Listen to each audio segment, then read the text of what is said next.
So today I'm at a used car dealer auction. Here's a Hummer. Let's check this thing out. That one got kissed. And if that one got kissed, well, this one, that's a full makeout session. Today I'll show you what a dealer pays for a truck just like this one. We're not gonna do it. Yeah, because we might end up breaking even or losing money on it, so. And I'm gonna show you what a dealer pays for a Jeep just like this. Jeep actually looks really, really good. I like the wheels on it, I like the lift, I like the tires. Here we go, boys, it's sale time. Sale time, let's go. All right, so here's the situation I'm very, very, very concerned about. See behind me, see all these empty spots right here. Look all the way down there. Traditionally, usually right after tax time, you'll see that, and we are right after tax time, you'll see that there's still a lot of cars coming in from these new car manufacturers. And they come, these should be trade-ins right here. Trade-ins are from cars that are sold, consumers bring in their old car, and then all the new car dealers, they don't want to keep those cars. They don't want to keep a 2006 Toyota Camry with 180,000 miles.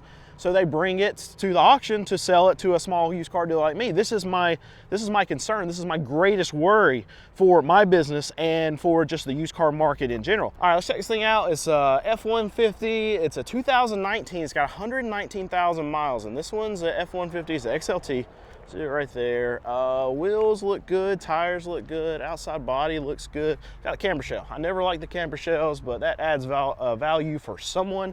Not me, not me. It won't add any value for me. I would actually not want to buy one with this. I had a Tacoma one time that had a camber shell on the back of it. I ended up buying it to drive it for myself for a while, and I immediately took the camber shell off and sold it. Anyway, all that to say, I don't like them. All right, here's the F-150. We're going to get red over here. Let's move. F-150. Trying to start at $21,000. All right, dropped it all the way down to 10,000. But I see something new on the windshield. It says transmission issue. You see that right there? Outside body though looks good. Inside looks pretty good. I don't like this fold down seat in the middle. I'd rather have a console. I think it looks better. I think it just makes the truck look cheaper when you have something like this and not a center console. But anyway, other than that, the truck looks like it's been kept up pretty well. That is one thing I will say about accessories like that on a truck. Like this is that's not some big off-road accessory, not something that's going to show that's been beat up. It actually shows that somebody wanted to store some stuff and keep that stuff safe in the back of the truck. So it might give you a little clue to know that maybe they took good care of the truck, and actually the truck looks good. Minus the pollen, but overall, the truck looks very good. I bet it'll bring a lot of money. That's why it's so cheap right now. All right, drop down to, we're at $11,200, $11,400, up to $12,000, up to $12,200. It's rolling out, we're still bidding on it. Up to $12,500, $12,600, $12,700, $12,800, $12,900, $13,000, up to $13,900. $13,009, put it on a phone call. Not many cars out there. How many you got on your list? 3 cars. 3 cars. How many you expect to buy? 0. 0 cars. Yeah, that's the thing. We have fewer cars out there to choose from, and just about as many dealers here as there have been. Yeah, those 3 cars, they should be like maybe in the 2000s. They're going to be like probably over 3,000. And that's the problem we deal with at this time of year where, okay, we have cars that we normally buy for $1,500, $2,000, and if we have short supply, if you have a lot of dealers that are trying to restock, those same cars can go for like $3,000. Everybody wants that same car. Yeah, so it's like a 50% increase, go $2,000 to $3,000. We're not going to pay it because those cars that we have to sell that for what, $3,500 on our lot. And if we pay $3,000 for it, we got to sell it for $4,000. If there's something wrong with it, we got to sell it for $4,500 on our lot. And at the end of the day, it's a $3,500 car. So we're not going to do it. Yeah, because we might end up breaking even or losing money on it. So.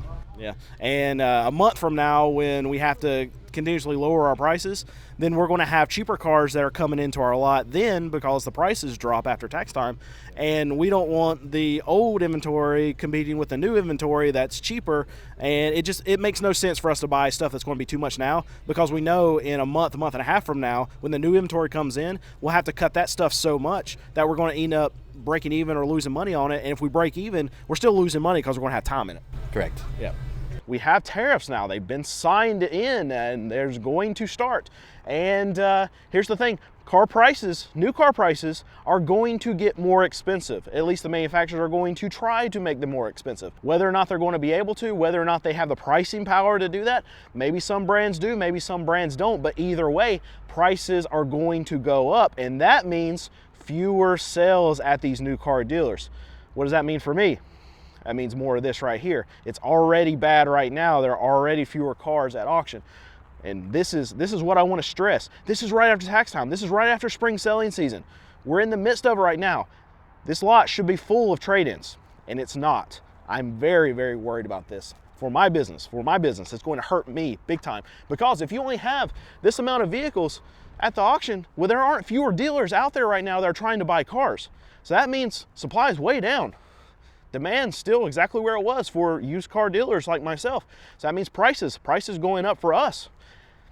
I'm not going to pay it. I'm not going to. I sell cars that are $5,000 and under. And if we get to a situation where, okay, we've been through this, what, 3 or 4 years ago, we went through it for years, where it was so hard to find cars that I could sell to my consumers for that $5,000 and under. I need to be able to have $3,000 cars, $3,500 cars that I can sell. That means I have to buy those cars for $2,000 or $2,500. And they might not exist anymore at this point, because if you have this few of cars that are being traded in to these new car dealers, well, prices for me have to go up. And it's a bad situation. I'm very worried. Here's a Hummer. Let's check this thing out. But this is one of the Hummers that is, they stopped making it. They made it up to about right here, and then they just cut off the back of it.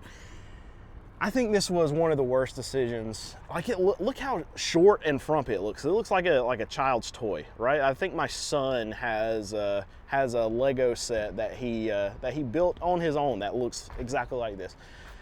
I hate this. I hate it so much. But anyway, we'll check this out. It's amusing. It's a 2007.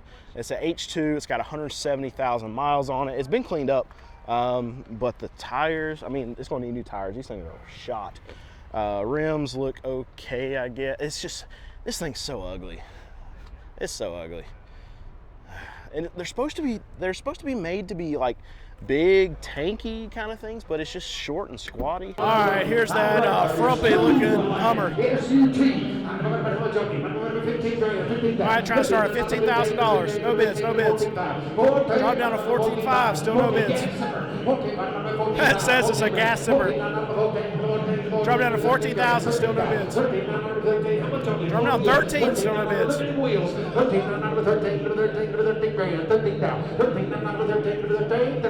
They're having a hard time getting bids on this. $12,500, still nothing. Oh, check the inside of it. See, the inside looks big. The inside looks good. I like how the inside looks, but it's just the overall appearance of this thing was such a bad design, I think. I like the Hummers when they're full Hummers, when they have the whole back end and stuff. They look actually big, but this one, it looks so short when it's like that. I wonder if it's because it's the height versus the depth or the length ratio. I don't know, but I don't like it. Down to $9,000, still nobody. All right, it's going to roll out. Still trying to get a bid on it. I think they just didn't get it. Yeah, no sell, no sell. Said he's $13,000 to buy it. All right, so on that Hummer, one thing that I've never understood about dealers being in the car lane, I'm trying to go fast because I need to go back in there, is that nobody wants to throw out the first number. I've always thought that was ridiculous. Why don't you just put up a small number and let the auctioneer run, and then everybody gets done with the auction quicker. And you can even sometimes steal a car because you have all these other dealers that are kind of dragging their feet like, oh, I don't want to do the first number. It's so stupid. But me and Alex, when we bid on stuff, if we throw a number, and as soon as the car runs through there, let's go ahead and get it done. We don't want people to think about it because we want the car. We're going to make a fast decision. We make the decision out here in the lot how much we're going to pay for the car, what we'll go up to.